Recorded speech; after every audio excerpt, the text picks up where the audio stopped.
Welcome to Plateau 5. I want to start by saying, if you're here, you've done something genuinely difficult. Getting to Plateau 5 means you've broken the founder bottleneck. You've built infrastructure that works without you at the center of it. You've found or built complementary leadership. You've documented the things that lived in your head and turned them into systems that other people can use reliably. That's hard. Most businesses never get here. So before we talk about what comes next, take a moment to recognize what you've actually built. Today we're starting at Plateau 5, the engine room. If you haven't watched the previous 4 videos, then I recommend that you do before beginning this lesson. Breaking through to Plateau 5 is genuinely impressive. Now the business is the engine, not you.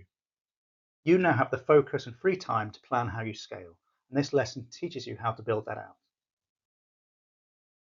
What does Plateau 5 look like? Systems work reliably without you standing over them. Processes are documented and actually followed, not just written down somewhere and ignored. You have complementary leadership in place, someone who covers the areas where you're not strongest.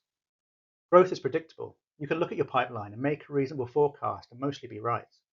And critically, you can scale without scaling your own hours. And that last one is the real marker. When revenue grows and your personal working hours don't, you're at Plateau 5. The shift that happens at Plateau 5 is genuinely profound, and I think it's worth spending a moment on it. At every previous plateau, 1 through 4, you were the engine. The business ran on your energy, your relationships, your judgment, your presence.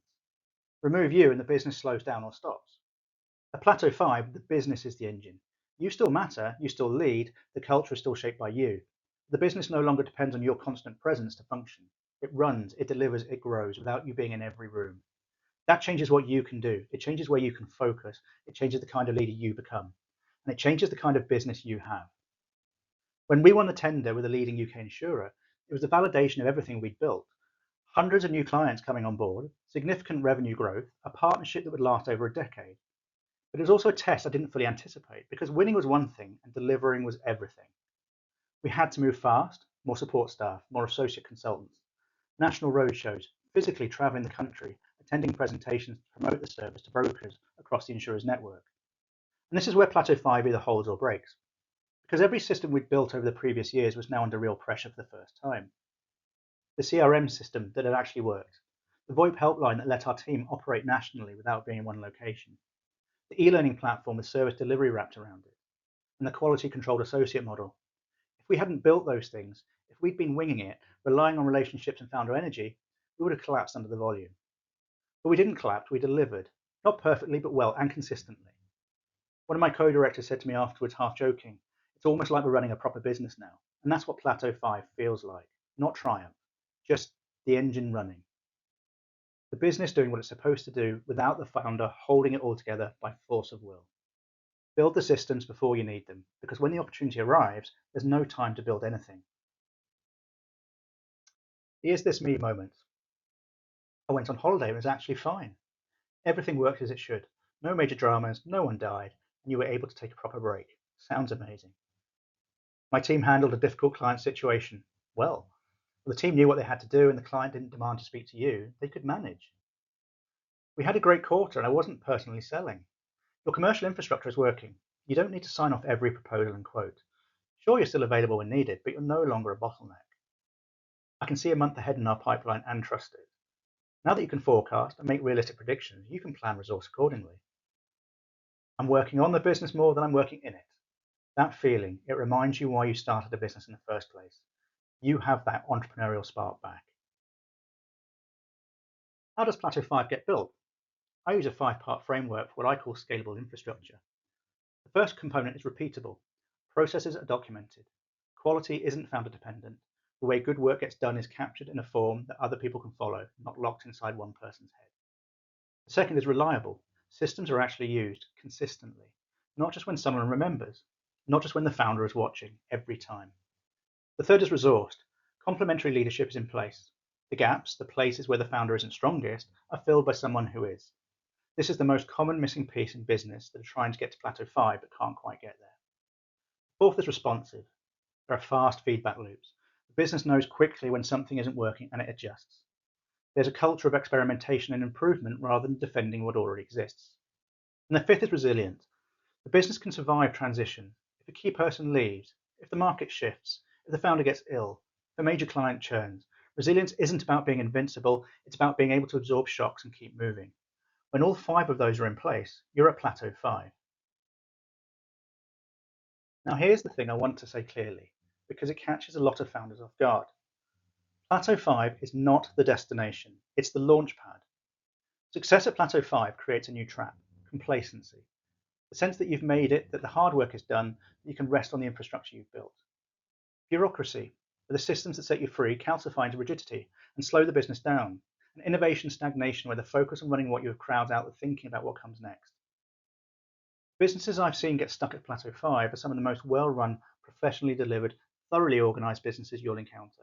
Excellent on every operational measure, quietly losing ground to more differentiated competitors.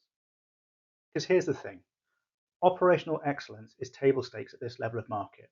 It's the minimum. It's not the reason clients choose you over someone else at a similar price. What does breaking through actually require? 4 things. First, maintain culture as you scale. A positive work culture is going to win every time. There is no space for toxicity or bureaucracy, all things that will rip your business apart, creating silos and slowing you down. Second, do not become complacent.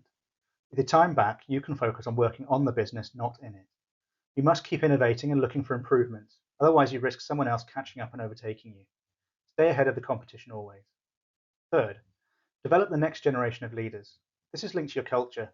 Transformational leaders will continue transforming your business and the next generation of talent coming through. Fourth, start thinking about your market position. To get to the final plateau of market leader, there is still work for you to do. Which brings me to the key question of Plateau 5. When you've answered the operational question, so when your infrastructure works, when the systems are solid, when the team runs without you, the new question is commercial. Why do clients choose you? And is it for a reason that competitors can't match? If you ask your last 5 clients why they chose you and the answers are about price or availability or relationships, you have a positioning gap. Infrastructure without differentiation means you're operationally excellent and commercially undifferentiated, which means your growth ceiling is still visible, just higher than it was at Plateau 3. If the answers are about something distinctive, something unique about how you approach the work, what you believe, what you produce, then build on that, loudly. That's the beginning of Plateau 6. You know you've broken through Plateau 5 when you're no longer competing primarily on price, when clients choose you for reasons that competitors genuinely can't replicate, when the business has a distinct identity beyond its founder, and when you're ready to own a category, not just operate in one. One practical thing. Ask your last 5 clients what made them choose you over the alternatives. Don't guide the answer, just ask it and listen. The pattern in those answers will tell you either that you have something genuinely distinctive to build on, or that you have a positioning gap to close. Either answer is useful. One tells you what to amplify, the other tells you what to fix. You do need to ask the question first. In the next presentation, we're at Plateau 6, the incomparable business. The moment when you stop competing on features and price and start winning on something that competitors simply cannot copy. That's where the real commercial breakthrough happens. My name's Tom from Addoli. I'll see you in the next one. Thank you for watching. If you have questions, then get in touch or leave a comment. Subscribe to this channel to watch the rest of the series and to be the first to know when new videos are launched.